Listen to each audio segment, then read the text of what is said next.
Welcome to the Recaps channel. In today's video, we'll recap The Contractor. Let's get started. James Harper is a decorated Green Beret. He lives happily with his wife Brienne and their 8-year-old son. James has been recovering from a serious knee injury he sustained while fighting in Afghanistan. However, due to his use of steroids to treat his injury, he is involuntarily discharged from the army. He tells his wife about losing his job and they are concerned because they don't have enough savings to cover their expenses for the next few months. That night, while James is repairing the roof, Brienne informs him that his best friend, Mason, took his own life. Mason, who was also discharged a few months ago, had been struggling. Brienne worries that James might do the same, but he promises that he would never leave his family, especially during difficult times. The following day, James attends Mason's funeral and meets his friend Mike, who was also in the military. They reconnect and Mike invites James to dinner with his family. They catch up on their lives, and Mike reveals that he now works in a private company with better pay. Mike tells James that his boss Rusty secretly carries out operations for the Department of Defense. James, still unemployed and facing financial ruin, agrees to meet Rusty after seeing how rich Mike is. James joins Rusty and his team for a mission in Germany. As a gesture of trust, Rusty gives James's family $50,000 to help them with their debts. James returns home and informs Brienne about the new job. Reluctantly, she agrees to his decision. The following day, James traveled to Berlin by plane and stayed in a hotel arranged by Mike. Soon after reaching his hotel room, a woman named Katia entered and identified herself as one of Rusty's associates. She instructed James to spy on a scientist named Salim, who was collaborating with terrorists to create dangerous biological weapons. In the evening, James embarked on his first mission.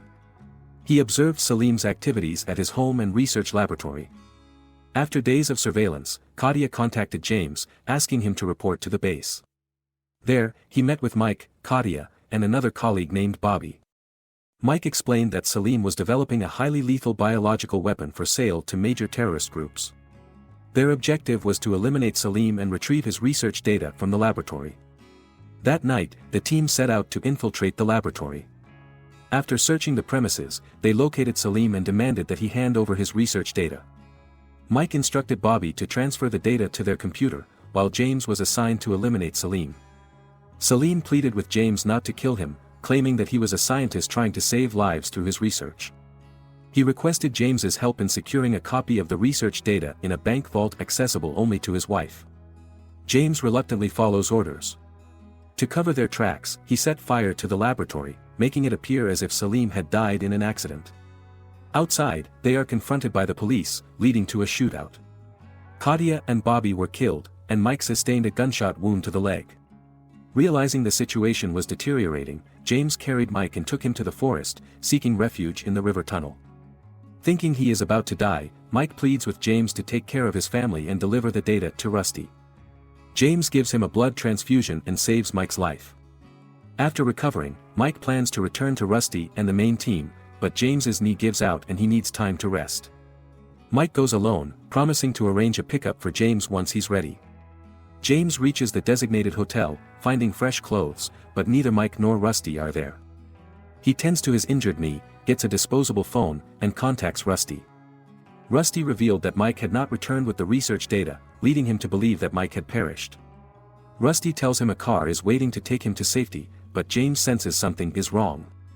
As he hesitates about going to the car, a team of assassins appears and starts shooting at him. James avoids capture, fights back, and kills the assassins, who turn out to be former recon Marines working for Rusty. Before dying, one of the Marines gives James information about a safe house but warns him that he can never go home again. James goes to Salim's house and intimidates Sylvie, Salim's wife, into giving him Salim's computer files. Sylvie hands James her husband's iPad, and he heads to the safe house.